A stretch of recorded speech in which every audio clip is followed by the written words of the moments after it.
हम सबने यही सुना है ना, कि भाई रूल्स फॉलो करो और सक्सेसफुल बन जाओ। पर क्या हो अगर यही रूल्स असल में एक ट्रैप हो? क्या हम सब एक ऐसा गेम खेल रहे हैं जिसमें जीतना नामुमकिन है? तो चलिए आज सक्सेस को लेकर हमारी सारी सोच को, सारी मान्यताओं को तोड़ते हैं। हम जिम रोन और हाँ, वही चालाक मैकियावेली जैसे बड़े थिंकर्स की मदद से ये समझेंगे कि जो पुराना ट्रेडिशनल रास्ता है वो अब काम क्यों नहीं करता। तो सबसे पहला और बड़ा खुलासा, वो सेफ रास्ता जो हमें सिखाया गया है ना, वो असल में एक ट्रैप है, एक धोखा। इसे बनाया ही इसलिए गया है ताकि ये आरामदायक लगे, सेफ लगे, लेकिन सच तो ये है कि ये हमें एक जगह पर रोक कर रखता है। इसकी प्रोग्रामिंग स्कूल से ही शुरू हो जाती है। हमें एक अच्छा एम्प्लॉय बनने के लिए तैयार किया जाता है, रूल फॉलो करो, परमिशन लो, है ना? लेकिन क्या हमें कभी मालिक बनना, कुछ अपना बनाना या लीड करना सिखाया जाता है? नहीं। और अब आता है पहला सच, और ये थोड़ा चुभ सकता है। नहीं, ये किसी करप्शन या पॉलिटिक्स की बात नहीं है, ये तो बस सिंपल मैथ है। पैसों का ये जो पूरा खेल है ना, वो हमारे खिलाफ ही बना है। अपनी मंथली सैलरी को एक रिवॉर्ड की तरह नहीं, बल्कि एक नशे की तरह देखिए। एक ऐसा नशा जो धीरे धीरे हमारे सपनों को सुला देता है, हमें डिपेंडेंट बना देता है और हमारे अंदर की आग को, एम्बिशंस को खत्म कर देता है ना? ये एक पावरफुल सोच। हिसाब बड़ा सीधा है। अगर हम सिर्फ अपना टाइम बेच रहे हैं तो सिस्टम हमें ज्यादा टैक्स और कम ग्रोथ से पनिश करता है। और अगर हम एसेट्स बना रहे हैं, किसी चीज के मालिक हैं, तो सिस्टम हमें रिवॉर्ड देता है। ये दो बिल्कुल अलग अलग गेम हैं। और इन्फ्लेशन यानी महंगाई, वो एक खामोश चोर है। जब तक हर चीज के दाम बढ़ जाते हैं, हमारी सैलरी बढ़ने की बारी लाइन में सबसे आखिर में आती है। और जब तक वो बढ़ती है ना, हम गेम पहले ही हार चुके होते हैं।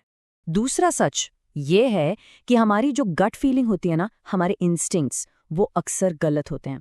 मतलब जो चीजें हमें इमोशनली और सोशली सही लगती हैं, वही हमें सबसे ज्यादा पीछे खींचती हैं।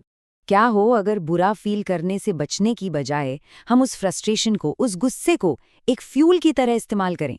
जिम रोन का कहना है कि असली बदलाव तभी आता है जब किसी को अपनी हालत से सच में घिन आने लगती है। वो जो फीलिंग होती है ना, बस अब और नहीं, वही सबसे पावरफुल इंजन है। और सुनिए, ये कोई नई फिलॉसफी नहीं है। आज से 500 साल पहले मैकियावेली ने भी यही सिखाया था। अपनी ज़रूरतें मत दिखाओ, अपनी वैल्यू दिखाओ। मांगना बंद करके दूसरों की प्रॉब्लम सॉल्व करना शुरू करो। पावर और इन्फ्लुएंस ऐसे ही आता है। ये बात थोड़ी फनी है, लेकिन बहुत गहरी है।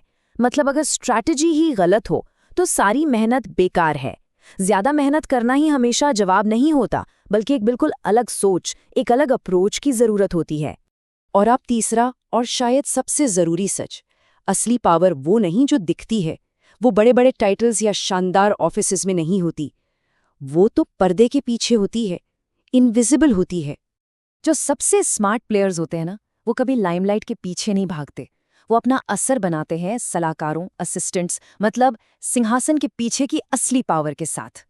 ये है हमारा डिफ़ॉल्ट मोड। प्रॉब्लम आई और हमने उसे सॉल्व कर दिया। ये एक सीधा लेकिन बहुत टाइम लेने वाला तरीका है। और यहीं पर असली गेम चेंजर छिपा है। हमेशा आग बुझाने वाले फायर फाइटर बनना बंद कीजिए। वो आर्किटेक्ट बनिए जो एक फायर प्रूफ सिस्टम डिज़ाइन करता है। गोल ज़्यादा काम करना नहीं है। गोल एक ऐसा सिस्टम बनाना जो हमारे लिए काम करे तब भी जब हम सो रहे हों। आज के टाइम में एक ओनर की प्लेबुक बहुत सीधी है। नंबर 1, किसी चीज का हिस्सा बनो, सिर्फ एक एम्प्लॉई नहीं।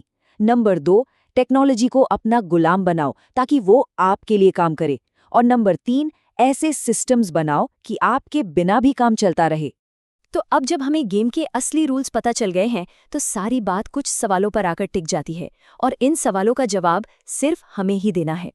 सिर्फ घड़ी देखकर अपनी ड्यूटी पूरी करने के बजाय क्यों न ये देखा जाए कि हम कितनी दूर जा सकते हैं, कि हम असल में क्या बना सकते हैं। दुनिया में ऐसी हजारों कहानियां हैं जहां लोगों ने बिल्कुल जीरो से शुरू करके कमाल की चीजें बना दी। अगर वो कर सकते थे, तो असली सवाल ये है कि हम क्यों नहीं। वो नियम जिन्होंने हमें बांध रखा था, वो अब टूट चुके हैं। पिंजरे का दरवाजा खुला है। अब बस एक ही सवाल बचा है, क्या हम बाहर कदम रखेंगे?